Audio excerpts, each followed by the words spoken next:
Hello friends, आप सब कैसे हो। आई होप आप अच्छे होंगे। आज हम आपके लिए स्टार्ट करने जा रही हूँ बायोलॉजी क्लास, जो मैं पीछे थोड़ा छोड़ दिया था क्योंकि अभी मेरा प्रीलिम्स का एग्ज़ाम था। इसलिए मैं थोड़ा अपनी तैयारी के चक्कर में मैं वीडियो अपलोड नहीं कर पाई हूँ, उसके लिए मैं माफ़ी चाहती हूँ। फ्रेंड्स, आप सब कैसे हो। आई होप आप अच्छे होंगे क्योंकि आपका जो पेपर है वो अच्छा ही हुआ होगा।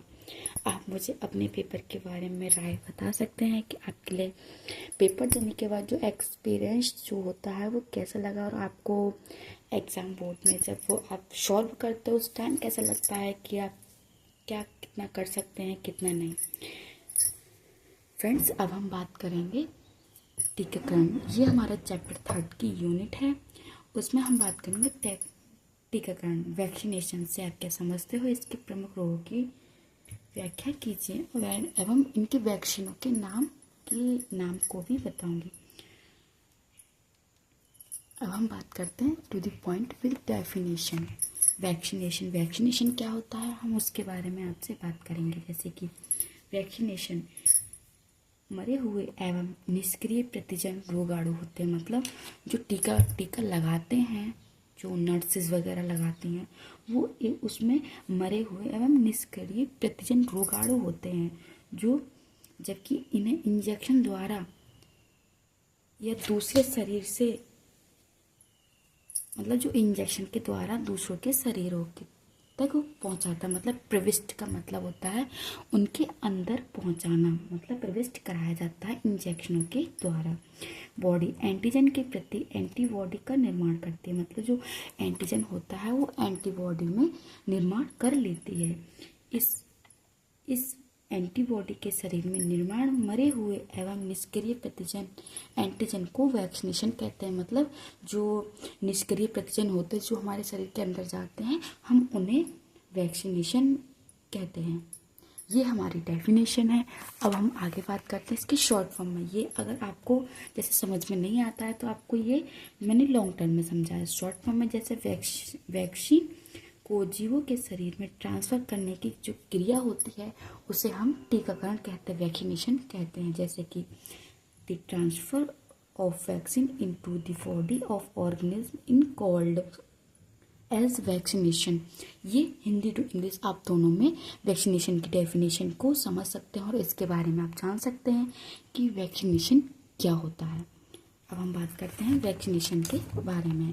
जो क्या क्या टीके होते हैं, जैसे टीकाकरण प्रतिरक्षा तंत्र की मेमोरी सेल्स की विशेषताओं पर आधारित होता है। ये मेमोरी सेल्स विभिन्न बीमारियों से छुटकारा दिलाती और टीकाकरण जीवों के शरीर में विभिन्न प्रकार के प्रतिरक्षा को विकास करती है, जिससे शरीर में रोग नहीं बन पाते। मतलब जो निष्क्रिय बॉडी में जो एंटीजन वैक्सीन जाती है उसके द्वारा हमारे शरीर में जो रोग होते हैं वो नहीं बन पाते। अब हम बात करते हैं वैक्सीन, कौन कौन सी वैक्सीन होती है। जैसे कि वीसीजी वैक्सीन जैसे टीबी रोग के उपचार के लिए, ये हम उपचार के बारे में बात करेंगे या वैक्सीन के नेम के बारे में। ये टीबी रोग के उपचार में किए जाते हैं। डीपीटी वैक्सीन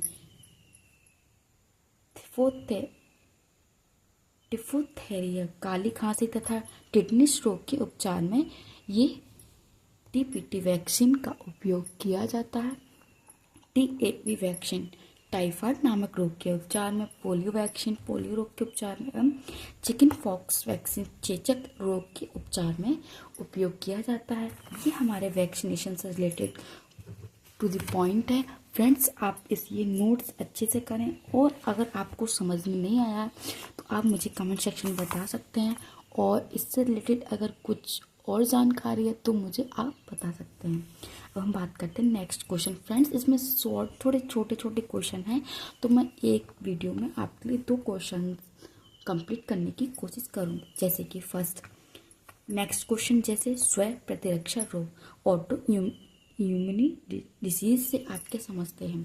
फ्रेंड्स, थोड़ा मैं हिंदी मीडियम से हूँ तो मुझे इंग्लिश बोलने में थोड़ा दिक्कत होती है, उसके लिए माफ़ी चाहती हूँ। लेकिन मैं इंग्लिश मीडियम के टोटल वाई मैंने इंग्लिश में लिखा है तो आप समझ सकते हैं, जैसे कि आपको अगर समझ में नहीं आता है तो। ऑटो इम्यूनी डिसीज के बारे में हम बात करेंगे, जैसे कि ये प्रतिरक्षा तंत्र की एक कमी व दोष है जिसमें शरीर का प्रतिरक्षा तंत्र रोगाणुओं को मारने के बजाय अपने ही शरीर की कोशिकाओं को नष्ट करने लगते हैं, जिसके परिमाण घातक हो सकते हैं। मतलब जब वो हमारी शरीर की जो कोशिका होती हैं उनको मारने लगेंगे तो हमारे शरीर में एक घातक परिणाम देखने को मिलता है, जैसे कि इस प्रकार के रोगों को स्व प्रतिरक्षा रोग कहते हैं, जो बीमारियों को नष्ट करने की बजाय हमारी कोशिकाओं सेल्स को खत्म करते हैं। उन्हें हम स्व प्रतिरोग कहलाते हैं। एग्जाम्पल फॉर आरबीसी एंटीजन के होने पर प्रतिरक्षा तंत्र अपने शरीर की आरबीसी को नष्ट कर देते हैं, जिससे दीर्घकालिक एनीमिया हो जाती है। मतलब जो आरबीसी एंटीजन होता है वो हमारे जो शरीर के अंदर आरबीसी को नष्ट कर देते हैं, इससे हमें एनीमिया रोग देखने को मिलता है। सेकेंड नेक्स्ट पॉइंट, मनुष्य में पाए जाने वाले रूमेटाइड गठिया स्व प्रतिरक्षा रोग का उदाहरण देखने को मिलता है।